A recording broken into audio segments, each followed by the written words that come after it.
Monday, February 19. This is the news on PBCJ. I am Simone Absalom. The Justice Ministry's budget has been cut by 2% when compared to last year's allocation. Justice Minister Leroy Chuck says this year's budget for the ministry does not include monies provided last year for several judgment debts. He says that includes funds used to compensate citizens impacted by the 2010 Tivoli incursion. Minister Chuck says the Justice Ministry will request additional funds if it expands its budgetary allocation before the fiscal year ends. And the Justice Minister says the budget for the justice sector in general has increased. That includes the various courts, the Court Management Services, and the Administrator General's Department. The government of Jamaica is projecting to spend $773.7 billion in the new fiscal year, which begins on April 1. This is $31.8 billion less than the funds budgeted for the current fiscal year. On the recurrent or housekeeping side of the new budget is $560 billion, up from $515 billion in the 2017-2018. While the capital budget is slashed from $290 billion to just less than $214 billion. These are sizable increases for national security, education, justice, and the Office of the Prime Minister, as well as the Ministry of Economic Growth and Job Creation, despite the $31 billion cut in the planned expenditure. As usual, the lion's share of the expenditure will be to service the country's debt, with $136.9 billion set aside for interest payments.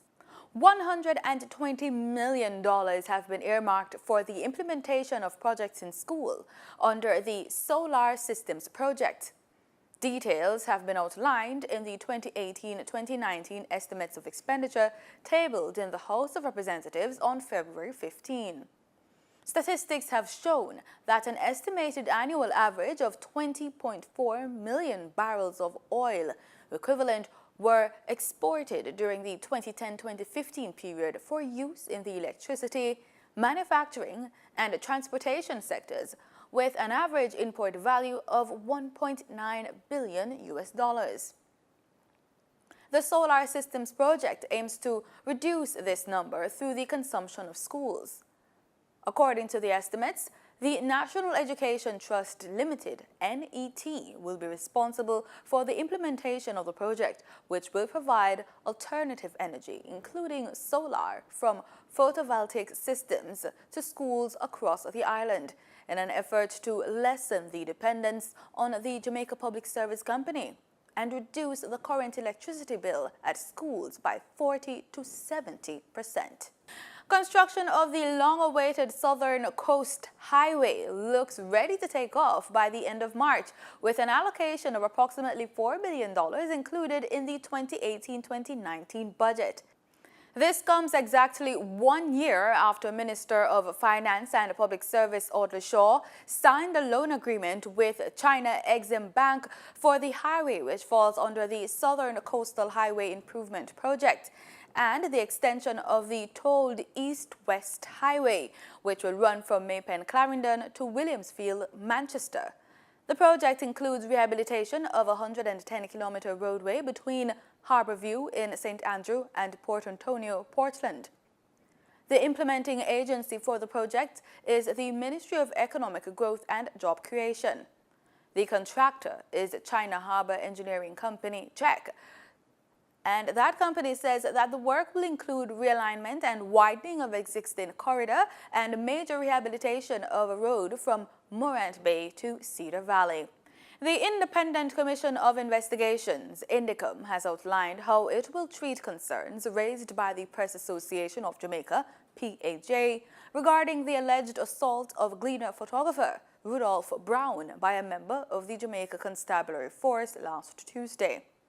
In a statement, INDECOM said it has been in contact with the Police High Command and will provide independent oversight of the Inspectorate of the Constabulary Investigation, the IOC.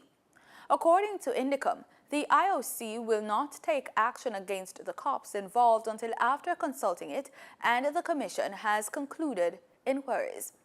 According to Mr. Brown, while in Crossroads, St. Andrew, he witnessed attempts by the police to arrest a man. Mr. Brown started to record the incident and, when challenged by the police, identified himself as a member of the media.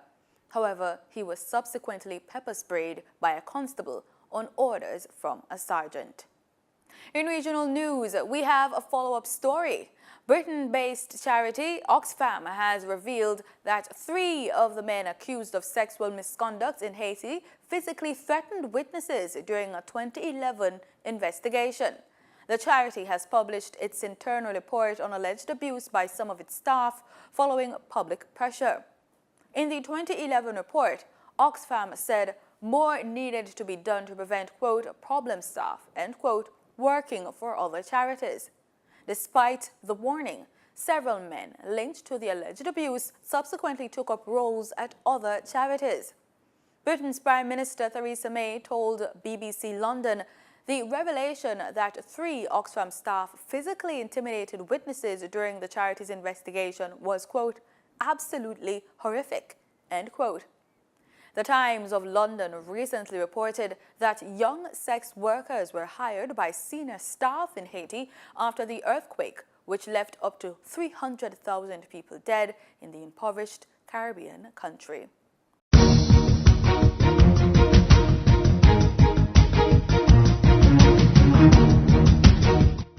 In sports, Frederick Dakers, the national record holder in the men's discus throw, has rejected the 69.83 meters mark that he set at the King of the Ring meet held at Excelsior High in Kingston last weekend. The mark would have improved his national record from 68.88 meters set at the same venue last year and would have been the world-leading mark so far this year.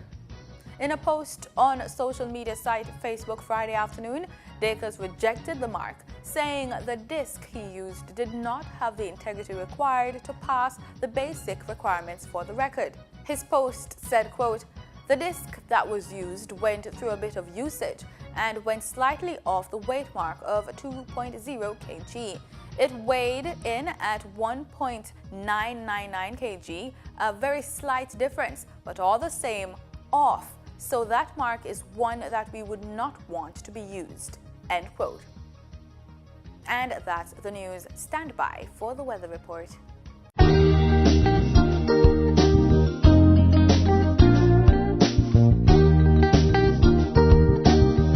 This is PBCJ's weather report. Thanks so much for staying with us. Let's start as usual with our local currents. In Kingston this afternoon, the temperature is set at 28 degrees Celsius with a forecast of cloudy conditions but mostly sunny skies. The sun is set to go down at 6:33 p.m. as will the temperature at 23 degrees Celsius. Let's take a look at what's happening over there in Montego Bay, St. James, western end of the island. Temperature just about 28 degrees Celsius with a forecast of sunny skies and cloudy conditions for some areas. In some areas as well this evening, we're seeing the temperature set to go down to a cool 6 degrees Celsius. Let's take a look at what's happening across the islands today. We're seeing temperatures between 28 and 31 degrees Celsius. We're also seeing it should be pretty sunny out across the island with some cloudy conditions as well. In our forecast for tomorrow, we're seeing temperatures between 27 and 31 degrees Celsius. We're also seeing forecasts of cloudy conditions across the island, and of course we could be getting some scattered showers over there in Port Antonio. In a regional forecast for tomorrow, we're seeing temperatures between 26 and 29 degrees Celsius. We're also seeing a weather condition over there in the eastern end of the Caribbean. We're seeing a forecast of scattered showers, but it should be pretty sunny out elsewhere. In our travel planner for tomorrow, we're looking at the United States. Sunny skies forecast for Los Angeles, cloudy conditions for certain areas in Miami, sunny skies for New York, but still the temperatures between 9 degrees and 18 degrees Celsius for that state, and we're also looking at snowfall for Atlanta. And that's it for the weather report. Thanks so much for making it PBCJ. I'm Simona Absalom. Pleasant viewing.